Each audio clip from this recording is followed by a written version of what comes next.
everyone, welcome and welcome back to my mini vlog and thank you for clicking in this video. আজি মই আকৌ আহিছো আপোনালোকৰ ওচৰত একেবাৰে সিম্পল ভাতৰ থালি এখন লৈ আৰু আজি যিখন ভাতৰ থালি হয় তাতে আছে বেঙেনাৰ সবজি, লেছেৰাৰ সবজি আৰু বিলাহীৰ সবজি আৰু মই সবজিখিনি ভালদৰে কাটি ললো আৰু এতিয়া এটা এটাকে বনাম।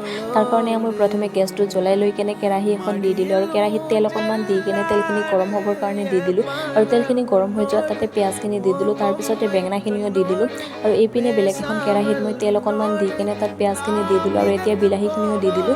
এটো মানে শুকানকে বনাম জল নৰখাকে আৰু এয়া মোৰ হৈ গল বিলাহীৰ সবজি আপোনালোকে চাব পাৰে আৰু এইপিনে মোৰ বেঙেনাৰ সবজিও প্ৰায় হৈ গল। বেঙেনাৰ সবজিখিনি হৈ যোৱাৰ পিছত একেখন কেৰাহীতে মই লেছেৰা সবজিখিনিও বহাই দিলো আৰু এয়া মোৰ লেছেৰা সবজিও প্ৰায় হৈ গল আপোনালোকে চাব পাৰে আৰু এয়া মোৰ আজিৰ ভাত খাবৰ কাৰণে ৰেডি। একেবাৰে সিম্পল ভাতৰ থালি হয়।